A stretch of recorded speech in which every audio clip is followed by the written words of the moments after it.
Judy Garland was 12 years old when MGM executives started handing her pills, amphetamines in the morning so she could work 18-hour days without collapsing, barbiturates at night so she could sleep despite the stimulants racing through her system. She didn't ask for them. She was a child. But Louis B. Mayer, the head of Metro-Goldwyn-Mayer, told her mother these pills were necessary, that every child star took them, that this was how the movie business worked. Judy swallowed them, and she kept swallowing them for the next 35 years. By the time she was 47, Judy Garland was dead, found on a bathroom floor in London, killed by an overdose of the same barbiturates MGM had trained her to depend on as a little girl. This isn't a story about addiction. This is a story about what happens when a corporation decides a child's life is worth less than their profit margin. If you're over 60, you don't need me to tell you who Judy Garland was. You saw The Wizard of Oz. You watched her sing Over the Rainbow, and you believed every word. She was Dorothy. She was the girl who wanted to go home. She was pure. She was hopeful. She was everything good about America in 1939. But that girl in the gingham dress and ruby slippers was already being destroyed behind the scenes. Because Judy wasn't just playing Dorothy, she was surviving MGM. Born Frances Ethel Gum in 1922, Judy started performing when she was 2 years old. Her parents ran a vaudeville act, and by the time she was a teenager, she was performing in theaters across the country. In 1935, when she was 13, MGM signed her to a contract, and that's when her childhood ended. MGM didn't see a talented young girl. They saw a product, a money maker, and they were willing to do whatever it took to maximize that investment, even if it meant destroying her. Metro-Goldwyn-Mayer in the 1930s and 1940s ran like a factory. They didn't make movies, they manufactured stars. And like any factory, efficiency mattered more than safety. Child actors were especially profitable. They cost less than adult stars. They couldn't negotiate, and audiences loved them. But child labor laws existed even in the 1930s. California had rules about how many hours children could work on film sets. MGM needed a way around those rules. That's where the pills came in. Studio doctors, physicians employed directly by MGM, would prescribe amphetamines to child actors. The official reason was to help them maintain energy during long shooting days. The real reason was to extract more labor from children who were legally protected from overwork. Judy wasn't the only one. Mickey Rooney, her frequent co-star, was given the same drugs. So were dozens of other child performers. But Judy's dependence became the most severe and the most fatal. Louis B. Mayer personally oversaw the drug regimen. He told Judy's mother that the pills were vitamins, that they were safe, that every studio did this. Judy's mother believed him. Or maybe she just wanted to believe him. Either way, she let MGM turn her daughter into an addict before Judy was old enough to understand what was happening. The pills started during the filming of The Wizard of Oz. Judy was 16 years old, playing a character younger than her actual age. The studio worried she looked too mature, too womanly. So they bound her chest. They put her on a brutal diet, and when the diet made her too weak to work, they gave her amphetamines. The amphetamines worked. Judy could shoot scenes for 12, 14, 16 hours without rest.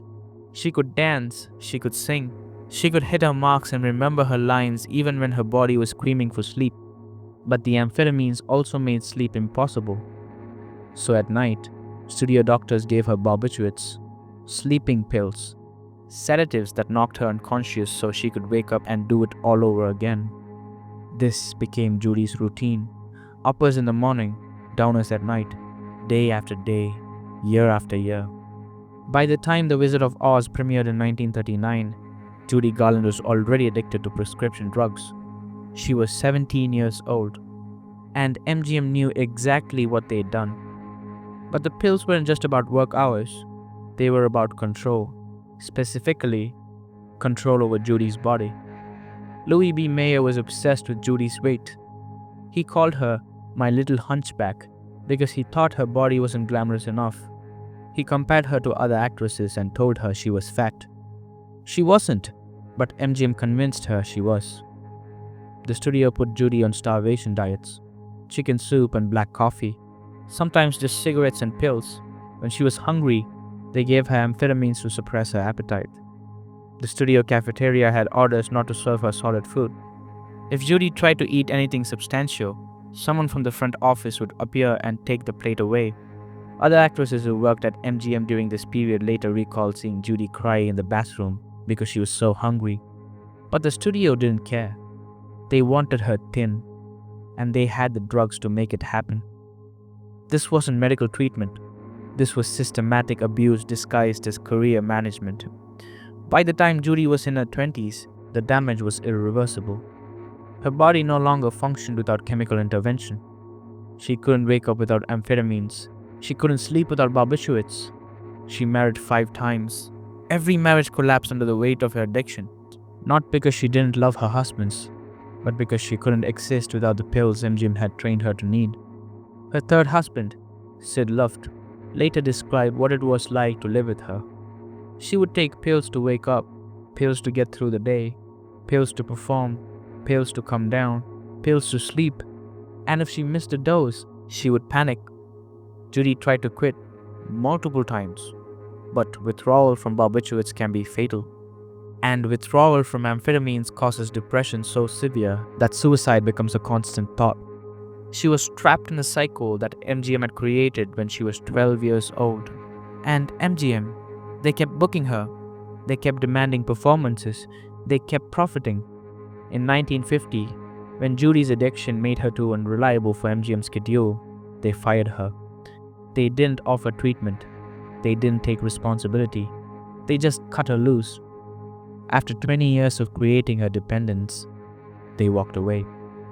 People tried to help Judy, her friends, her later husbands, her children. Lisa Minnelli, Judy's daughter, grew up watching her mother struggle with pills. She tried to hide them. She tried to get her mother into treatment. But Judy's addiction was so deeply ingrained that recovery seemed impossible. Frank Sinatra tried to help.